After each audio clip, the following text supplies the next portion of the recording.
হে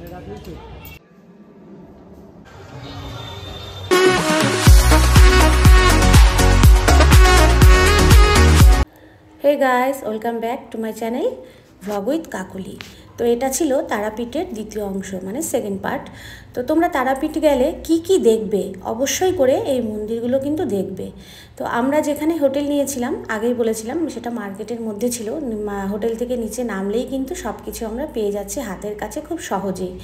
আর আমি কোন হোটেলে ছিলাম সেটাও তোমাদেরকে দেখিয়েছি। এবার সেই হোটেল থেকে ঠিক মিনিট 3-4 দূরত্বে রয়েছে দুটো মন্দির। সেটা ছিল এই যে তারাপীঠের যে উল্টো দিকের রাস্তাটাতেই আমরা ছিলাম, বলেছিলাম। আর আমরা যেই হোটেলে ছিলাম সেটা ছিল হচ্ছে মানে সেই হোটেলটার নাম ছিল তিরুপতি হোটেল, এবং সেই রোডটার নাম ছিল মুন্ডমালিনী রোড। তো আমরা এখানে কিছু ব্রেকফাস্ট করে নিলাম সকালবেলায়। এই খাবারের দোকানে ঢুকে কিছু খাবার খেয়ে নিলাম। যে এখানে কচুরি আর তরকারি, 4টে করে কচুরি আর ওই বাটিতে করে তরকারি দেবে, তার দাম কিন্তু 30 টাকা।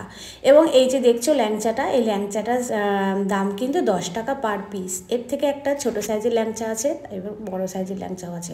যেহেতু আমি মিষ্টি বেশি একটা ভালো খাই না, সে কারণে আমি 1 পিসই নিয়েছি। এবং এখানে দেখো গামলা ভর্তি এরকম ল্যাংচা কিন্তু রাস্তার উপরে রেখে দিয়েছে মিষ্টির দোকানে বা খাবারের দোকানে। তো যাই হোক, এবার আসা যাক সেখানে যেই জায়গা থেকে আমরা ঘুরতে যাব বা দেখতে যাব। আমি যে মুন্ডমালিনী রোডের ওপরে ছিলাম, সেই রোডের ওপরেই একটু হেঁটে গেলেই আমার হোটেল থেকে নেমেই ডান হাতে পড়ছে এই রাস্তাটা। তো একটু এগিয়ে গেলেই এই যে ভারত সেবাশ্রম রয়েছে, এই ভারত সেবাশ্রমের ভেতরে আমি ঢুকে গেলাম। আর ভারত সেবাশ্রম তো বলতেই মানে এর সম্পর্কে তোমাদের কাছে নতুন করে আর কিছু বলার নেই আমার। ভারত সেবাশ্রম সম্পর্কে তোমরা সবাই জানো, এবং এখানকার পরিবেশ সম্পর্কেও তোমরা সবাই জানো। এখানের পরিবেশটা ছিল মানে দারুণ দারুণ দারুণ, এক কথায় বলতে গেলে ভীষণ সুন্দর। গাছপালা, প্রাকৃতিক পরিবেশ নিয়ে শান্ত একটা পরিবেশ, এবং লেখাই আছে এখানে বেশি চিৎকার চেঁচামেচি করতে না, শান্ত পরিবেশের আনন্দ নিতে, মজা করতে এবং ফিল করতে। কারণ এখানে রয়েছেন ঠাকুর, আমাদের প্রভু শ্রীকৃষ্ণ এবং শ্রী রাধা রয়েছেন। এখানে ঢুকতেই তোমাদের দেখালাম একটা পাহাড় মতন করা আছে, তার উপরে মহাদেবকে বসে রয়েছে স্বয়ং মহাদেব এখানে বসে রয়েছে। তো এই মহাদেবের যে ছবিটা মানে মূর্তিটা তোমাদের দেখালাম, কত সুন্দর দেখতে লাগছে। এবং আশেপাশের পরিবেশটাও কিন্তু খুব সুন্দর, সবুজে সবুজ গাছপালা, নিরিবিলি একটা শান্ত পরিবেশ। আর এই সেবাশ্রমটা পুরো মার্বেলের, ভেতরটাও খুব সুন্দর, শান্ত ঠান্ডা পরিবেশ, ভীষণ ভালো লাগছিল। কারণ গরম কিন্তু ওখানে ছিল, খুব একটা ঠান্ডা ছিল না, হালকা হালকা গরম ছিল। সেই কারণে এই ভেতরে যখন আমরা ঢুকলাম খুব একটা বেশি ঠান্ডা লাগছিল না। আর রোদের থেকে ঘুরে এসে ঢুকেছি, ভেতরের পরিবেশটা তো খুব আরামদায়ক লাগছিল। এবং আমি ঘুরে ঘুরে তোমাদের এই ভারত সেবাশ্রমের ভেতরে কি কি রয়েছে তোমাদেরকে আমি আজকে সবটাই দেখাবো। তোমরা যখন তারাপীঠে ঘুরতে যাবে অবশ্যই করে কিন্তু এই জায়গাগুলোকে দেখবে, যেই জায়গাগুলো আমি তোমাদেরকে দেখাচ্ছি। শুধু মা তারাকে দর্শন করবে, আরও অনেক কিছুই আছে। অনেকেই বলে তারাপীঠে দেখার কিছু নেই, কিন্তু না, অনেক কিছু আছে ওখানে দেখার, এবং অনেক কিছু আছে জানার, যেগুলো আমাদের কাছে আজকেও অজানা হয়ে রয়েছে বা অজানা হয়ে থাকে। এই যে ভারত সেবাশ্রমের ভেতরে তোমরা যখন ঢুকবে দেখবে সামনেই কত সুন্দর শিবের মূর্তি রয়েছে, মা কালীর মূর্তি রয়েছে, শিবের চরণের কাছে যে মা কালীর রূপ রয়েছে, মূর্তিটা রাখা রয়েছে। এগুলো দেখতে কিন্তু ভীষণ ভালো লাগে, নিজের চোখে দেখলে তার একটা আলাদাই অনুভূতি হয়, জানো তো।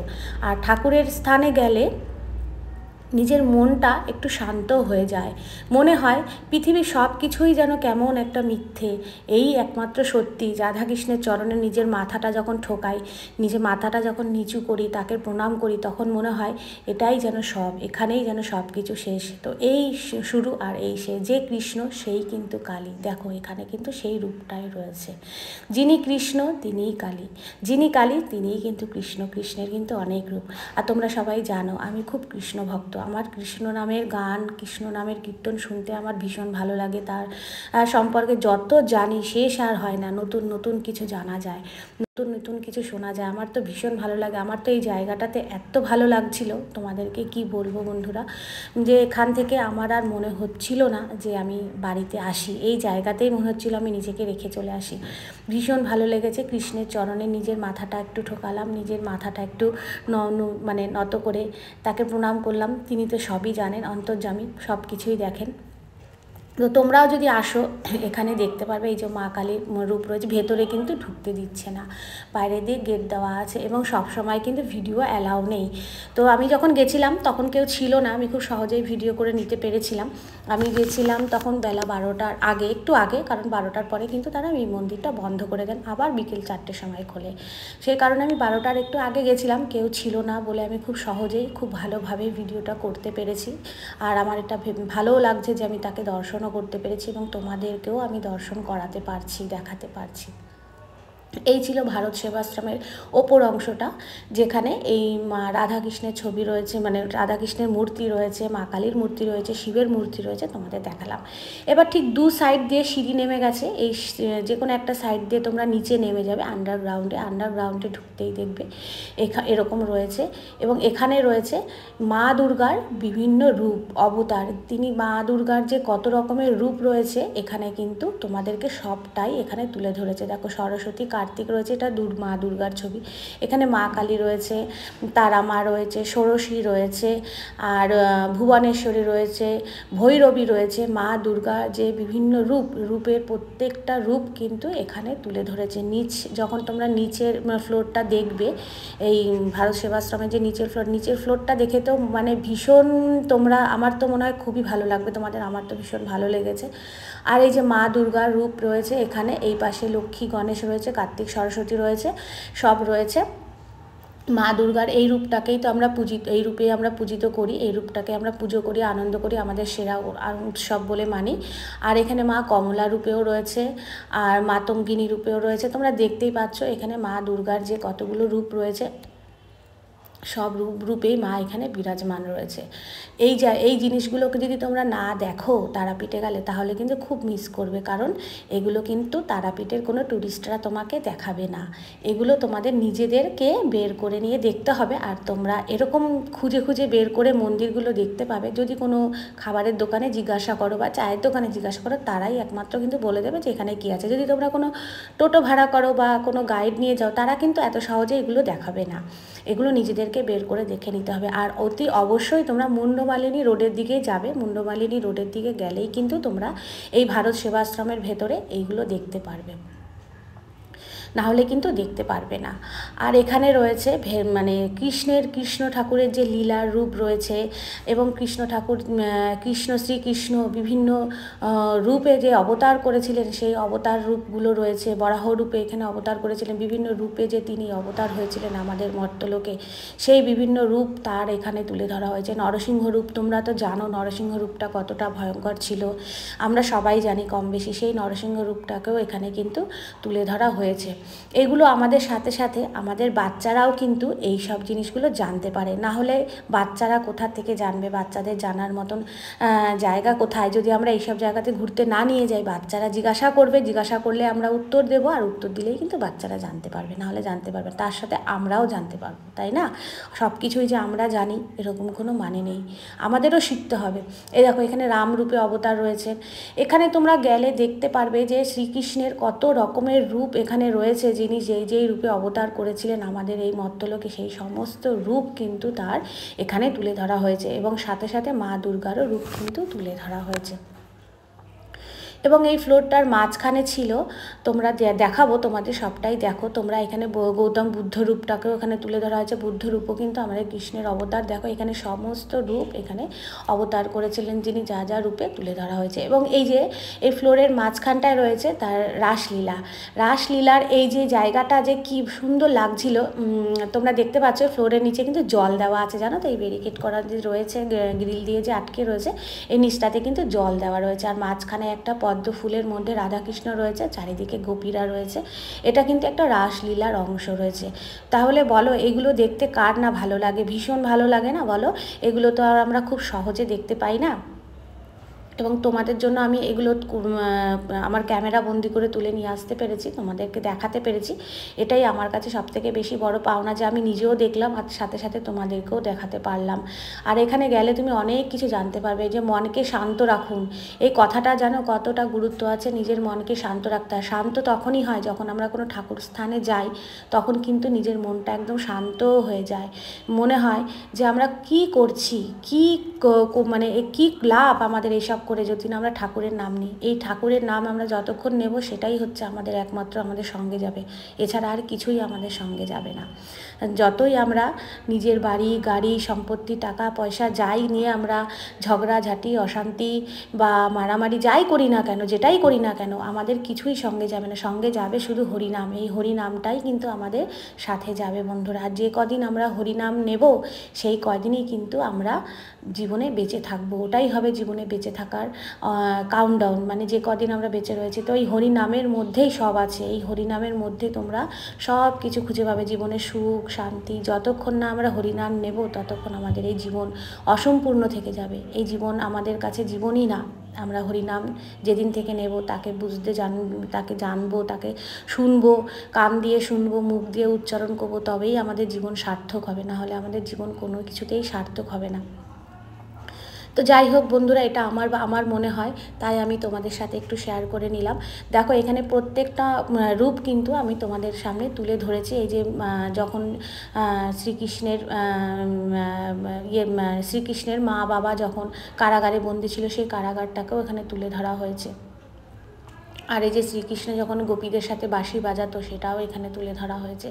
তো এখানে সমস্ত কিছু শ্রীকৃষ্ণের সব কিছুই তুলে ধরা হয়েছে, সমস্ত রূপ, সমস্ত অবতার, মা দুর্গার সমস্ত অবতার সব কিছু তুলে ধরা হয়েছে। এবং এখানে যে পরিবেশটা ছিল, পরিবেশটা খুবই অসাধারণ ছিল।